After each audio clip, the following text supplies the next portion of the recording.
Não, a gente está rodando o Brasil, né, para a campanha aí do Renan Santos à presidência da República. Estou bastante otimista, né? A última pesquisa ele começou ali com 1%, o candidato mais desconhecido de todos. Nunca foi governador, nunca exerceu nenhum cargo público, nunca sequer disputou uma eleição. Era o menos conhecido do Movimento Brasil Livre, do Partido Missão. Hoje já é um dos mais conhecidos e eu acho que questão de um mês e meio já será o mais conhecido de todos nós. Começou então com 1% nas pesquisas, agora 7% na Atlas, 7,4% numa outra, salvo engano, futura. Deve sair uma nova rodada de pesquisas aí nas próximas semanas, então a gente está bastante otimista. É a candidatura que mais cresce, tem a melhor taxa de conhece e vota, né? Outros candidatos são mais conhecidos, né? O Caiado é mais conhecido, o Zema é mais conhecido, o Flávio Bolsonaro é mais conhecido, a rejeição Lula, nem se fala. E a rejeição de todos eles é muito maior e o nível de conhece e vota é muito menor do que o Renan, né? Então, a gente vê com bastante otimismo. O Renan é o único que tem falado de propostas, é o único que tem colocado ideias na mesa.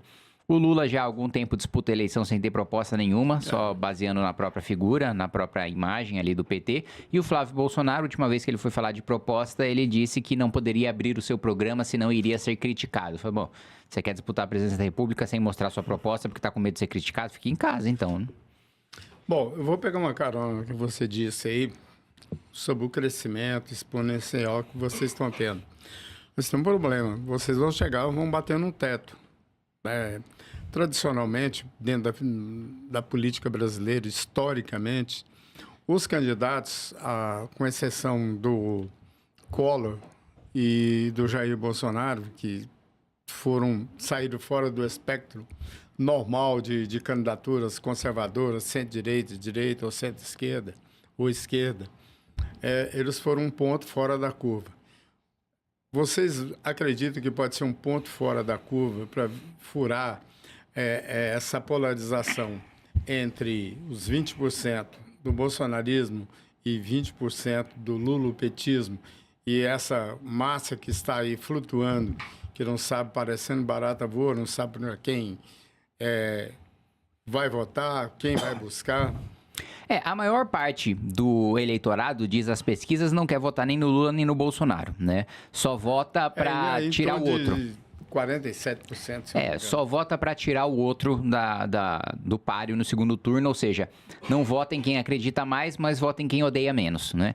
Então, a candidatura do Renan, ele cresce bastante, primeiro, só pelo fato dele não ser nem o Lula nem o Bolsonaro, só pelo fato de não ter nenhum telhado de vidro de escândalo de corrupção, só pelo fato de ter propostas, de ter profundidade, de ter preparo para defender essas propostas. Então, ele é o outsider dessa eleição, ele é o fato novo, ele é a pessoa que não tem o histórico de parceria com o sistema como ele funciona hoje, como os dois principais candidatos têm, e é aquele que tem a comunicação mais disruptiva, né? Saiu notícia recentemente no Metrópolis falando que o Lula está preocupado com o nosso crescimento entre os mais jovens, e hoje nós somos o primeiro lugar entre os mais jovens nas pesquisas já entre 16 e 24 anos, tirando votos do Lula, do PT, né? Coisa que a maior parte dos analistas políticos não foram capazes ainda de compreender, que a nossa candidatura ela não está limitada a disputar o eleitorado dentro da direita. Ela também tem um potencial, e já está fazendo isso, de retirar votos da esquerda, principalmente dos mais jovens, que muitas vezes ali no interior do Nordeste não enxergavam outra alternativa que não fosse o Lula, tem a sua rejeição em relação ao Bolsonaro, mas vem no Renan uma esperança de trazer uma mentalidade nova e disruptiva para o sistema de governo que aí está. Então, eu acho que o nosso primeiro desafio é tornar o Renan conhecido, né? É óbvio, todo mundo tem teto, ninguém é unanimidade, mas basta que o nosso teto seja 40%, 45%, porque se outros candidatos, se outros pré-candidatos têm um teto baixo, por assim dizer, o Renan é aquele que tem o maior teto de todos, porque tem a menor rejeição e, como eu disse, a maior taxa de conhece e vota. Então, o que a maior parte das pessoas precisam, o que o Renan precisa é de visibilidade. Se as pessoas param para escutar aquilo que ele fala, a maioria é convencida. Seja aquele que é nem Lula nem Bolsonaro, seja aquele que é Lula, seja aquele que é Bolsonaro. Basta sentar para escutar.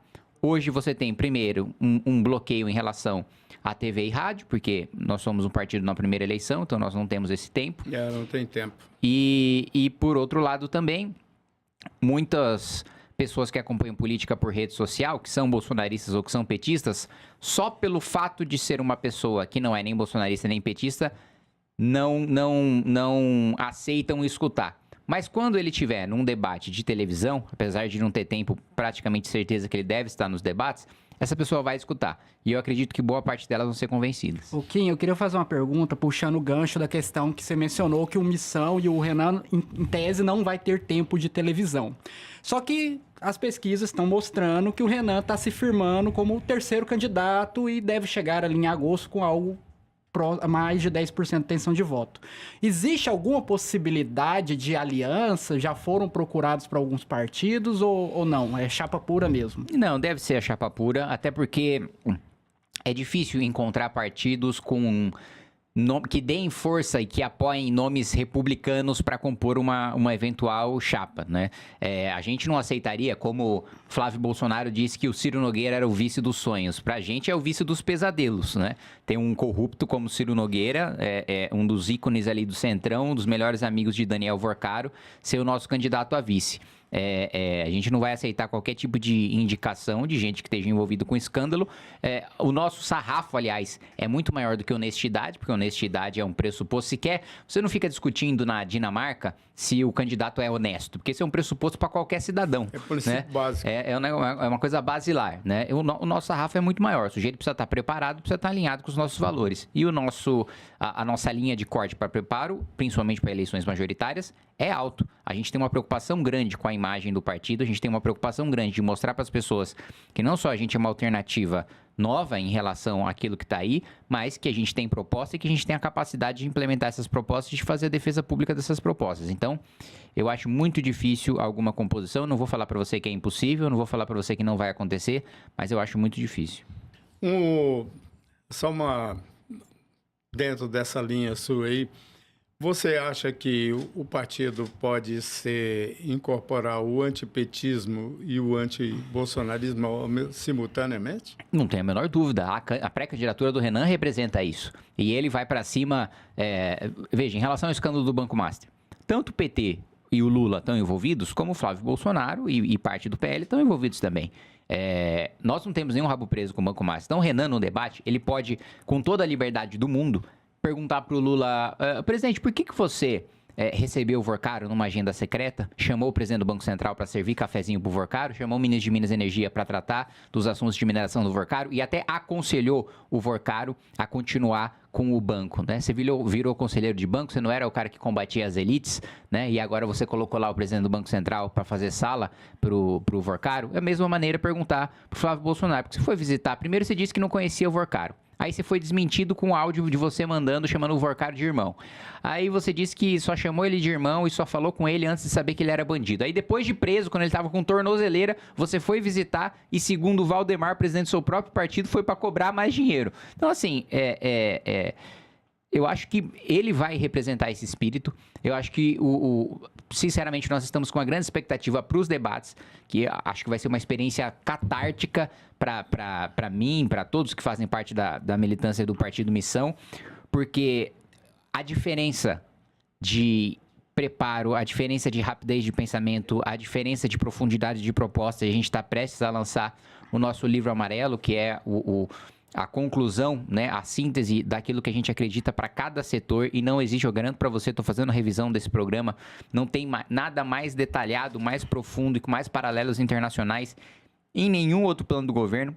Você sabe que é uma obrigação legal protocolar um programa de governo quando você disputa a presidência da República, mas geralmente protocola um papelzinho lá só para cumprir, né, pro forma, só para você cumprir a obrigação. A gente não, a gente vai protocolar um programa profundo, a gente vai protocolar um programa de fato daquilo que a gente quer implementar no país e sem nenhum receio de apresentar as propostas impopulares. A gente não vai fazer questão de esconder nada que possa nos tirar voto, porque se a gente vence as eleições, a gente quer chegar com a legitimidade frente ao parlamento de falar, nós vamos fazer as reformas que nós falamos na nossa campanha e a população já sabe quais elas são. E na sua visão, qual que seria a proposta mais ambiciosa do Missão hoje, na sua opinião?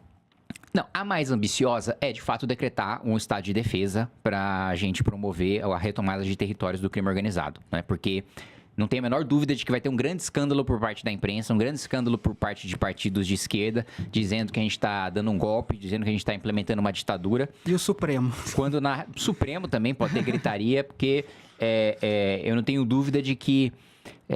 Primeiro, né, isso é uma medida absolutamente legal, constitucional e compatível com hoje você ter 40 milhões de brasileiros sob domínio de território do crime organizado. Então, o Estado de Defesa foi feito, inclusive, para invasões estrangeiras e as facções criminosas já são países próprios, com um exército próprio, com um hino próprio, com bandeira própria, com um tribunal próprio, inclusive, e não se sujeitam às leis do nosso país. Então, eu acho que esse ponto da retomada de território, do fato de que nós teremos, sim, operações policiais com muitas mortes de faccionados e de criminosos, e aí vai ter o discurso que a gente sempre escutou de crítica de não, vocês estão promovendo chacina, vocês estão promovendo letalidade policial.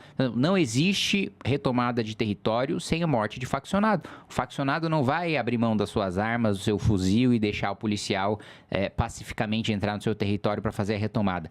Vai ter morte, e vai ter muita morte, né? Kim, dentro dessa fala sua, vocês não temem, de repente, ser rotulados de radicais e, de uma certa forma, ficar isolado pelo eleitorado mais conservador? Não, porque eu acho que a população brasileira está tão saturada com a moderação cínica que a gente vê na política, que ela quer um radicalismo, porque o nosso sistema é tão profundamente corrupto e a gente é um país tão miserável e tão atrasado e que perdeu tantas oportunidades nos últimos 40 anos que ou você é radical ou você não promove mudança nenhuma. E eu acho que a maior parte da população, por mais que esteja anestesiada, por mais que o Brasil seja um país de poucas revoltas populares, de pouco, que nunca vivenciou uma guerra em grande escala, que está pouco afeito a grandes revoluções contra a classe política, eu acho que existe esse espírito latente dentro da maior parte dos brasileiros, de ver durante tanto tempo a gente sequestrado por gente corrupta, e não só corrupta, e eu disse isso recentemente falando sobre o Vorcaro, você vê que até os nossos canalhas são burros, porque o Vorcaro, ele mandou mensagem de visualização única para o Alexandre de Moraes, porque a Polícia Federal não consegue resgatar, né? Ela consegue resgatar mensagens apagadas, mas não consegue resgatar de visualização única. Só que aí, para ele mandar, ele escreve no bloco de notas e tira um print e deixa o print na galeria. Falando, não é possível que o sujeito que roubou pelo menos 60 bilhões de reais é burro ao ponto de deixar um print na galeria com a mensagem de visualização única. Então, assim, acho que a população está tão saturada disso que... Fez um esforço e morreu na praia. Que exige morreu na praia de Trancoso, inclusive, que diz-se aí que em breve, nas próximas semanas, deve sair alguns vídeos de autoridades da República aí nessas festas, mas enfim. E é isso, pessoal. Se você curtiu o vídeo e quer continuar acompanhando os melhores cortes e conteúdos aqui no canal Aurinegro, já deixa o seu like, porque isso ajuda demais o canal a crescer. E claro, se inscreve no canal Aurinegro e ativa o sininho para não perder nenhum vídeo novo. Tamo junto e até o próximo vídeo.